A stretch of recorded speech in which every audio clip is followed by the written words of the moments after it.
Three matters of public interest for this video. Keir Starmer has made his first comments about Alison Pearson, the Telegraph journalist targeted by Essex police for comments that she allegedly made on X over a year ago, or Twitter if you absolutely insist. Reform has an update as to the private prosecution against the men involved in the Manchester airport incident. And finally, how you might actually go about removing a sitting MP from Parliament. More about that towards the end of the video. But first of all, if you're new to me, I'm Daniel Shansmith, a barrister of England and Wales. And if you do like an objective and fairly honest and brutal approach to what's going on in the world around you, please do hit that subscribe button down below. I'd be very grateful. And while you're down there, you can hit the like button and the notification bell. That helps my channel grow and I'll be really grateful. So let's get into this. So Keir Starmer was asked by several media outlets, including GB News, on the flight to the G20 summit with world leaders in Brazil, whether or not police should be prioritising free speech over hurt feelings. He replied, firstly, obviously, this is a matter for the police themselves. Police force by police force. Now, many of you might be aware of the term policing by consent, and that is consent not just of the general public by way of election, but also with the consent of the public, the police has a common law duty to uphold the law and statutory powers with which to do so. Keir Starmer goes on, so they can make their decisions and will obviously be held to account for those decisions. There is a review ongoing of this particular aspect, but, I think that as a general principle, the police should concentrate on what matters most to their communities. And when speaking to sources at number 10 on what Keir Starmer's view is on what it means to be focusing on what matters most to communities, that equated to tackling crime. Now, as you may know, Alison Pearson has been requested to attend a voluntary interview, which she's indicated that she's minded to attend with legal representation. Shadow Home Secretary Chris Philip, however, has called the police to focus on what he calls genuine crime rather than policing thought following this investigation. He told GB News that it's ridiculous that public figures, journalists, and actually members of the public as well are getting to police attention for essentially expressing their opinions online. Now, just to show how serious this is, I had to respond to someone just yesterday to clarify that this billboard being paraded around by the police is in fact incorrect.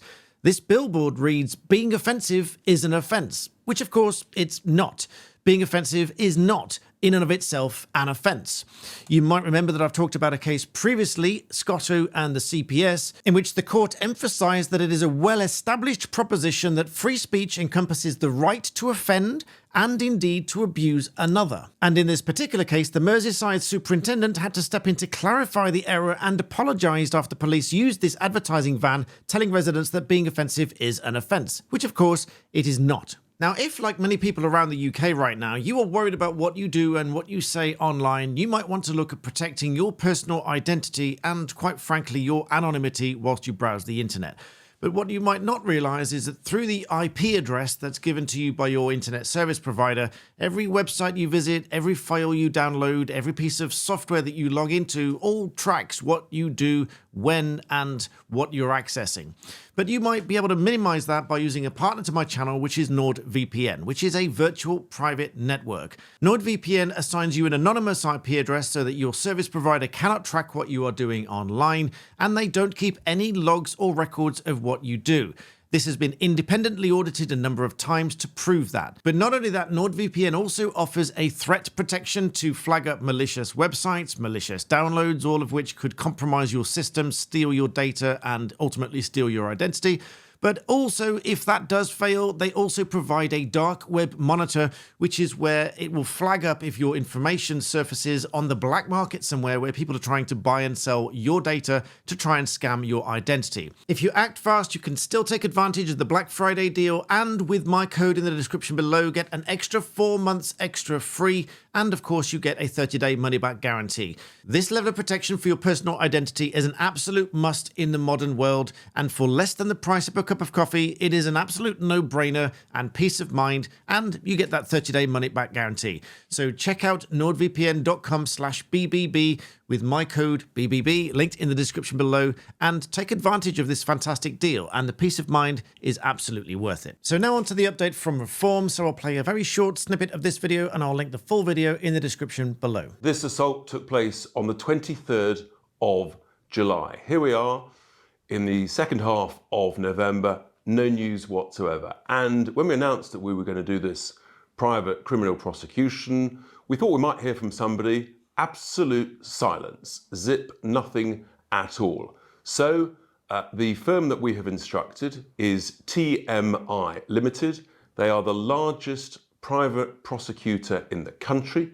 They have over 1,000 successful prosecutions, and they are going to write today.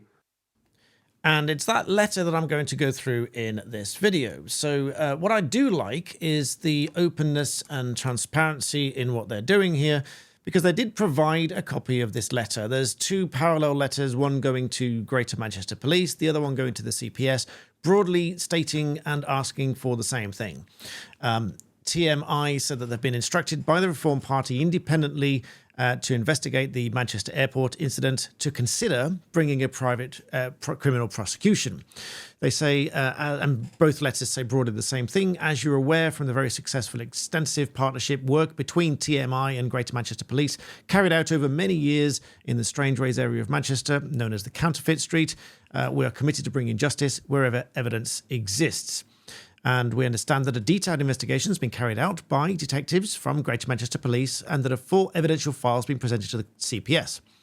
To expedite the investigation, we would ask that a copy of the evidence be made available to our team within 7 days in order that we can fully brief our independent solicitors, so another firm that will look at it as well, to allow them to consider whether the sufficient evidence exists and a private prosecution is in the public interest as required by the Code for Crown Prosecutors. So this answers one or two questions that a lot of people have put forward, which is what happens to all the evidence? What about the evidence that the police have gathered? Do they have access to that evidence? So these two letters are going out, first of all, to the police and secondly to the CPS to ask for the evidential file. There are, of course, provisions in law about this, and broadly speaking, a private prosecutor does not have a right of access to statements, photographs, reports, or other documents held by the CPS, but where they do so, any voluntary disclosure should be even-handed between the parties, and therefore any documents supplied to the private prosecutor at their request, as in these letters here, should also be supplied to the defendant and vice versa. However, there is a further provision, and that is for a summons for material held by the CPS, and that is once there's been an allocation or transfer, the Crown Court may grant a private prosecutor a witness summons to secure the production of relevant material from the police or the CPS in order that the private prosecutor should be able to comply with their disclosure obligations. Because, of course, the disclosure obligations will be exactly the same for a private prosecutor as they would be for the state prosecutor. That being the ongoing test for disclosure, meaning anything that is reasonably capable of undermining the prosecution case or assisting the defence. The letter concludes to say that there is already substantive evidence in the public domain which appears to provide a prima facie evidence of a serious assault on police officers. The letter says that they will ask the legal team to consider whether this is sufficient to commence a private prosecution with a view to securing full disclosure in due course by way of a witness summons to Greater Manchester Police. And so the natural inference from that is that there'll be another update in roughly 7 days' time to see whether or not the police and or the CPS respond to this letter and whether or not they reply with any evidence. And finally, some people have wondered how they might go about removing a sitting MP from Parliament. Well, there are very few ways of doing it, but separately, people have also asked what happens if a sitting MP is convicted of a criminal offence. Well, those two go hand in hand, because there is something known as a recall petition.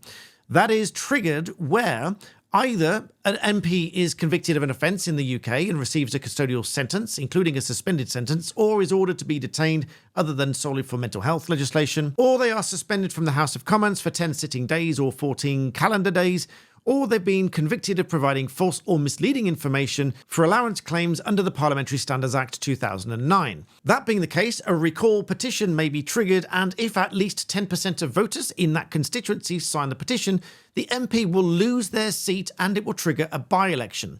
The recalled MP can stand as a candidate for that by-election. And so in theory, of course, if an MP is convicted of an offence in the UK which receives a custodial sentence, including a suspended sentence, they are suspended from the House of Commons or convicted of providing false or misleading information for allowance claims under the Parliamentary Standards Act, it could trigger one of these recall petitions, and if 10% of voters vote for them to remove their seat, they will lose their seat, and that is, broadly speaking, how a sitting MP can indeed be removed from Parliament. So I hope you found that video interesting. Please do hit the like button and subscribe. That helps my channel grow. I really appreciate that, and as always, thank you for watching.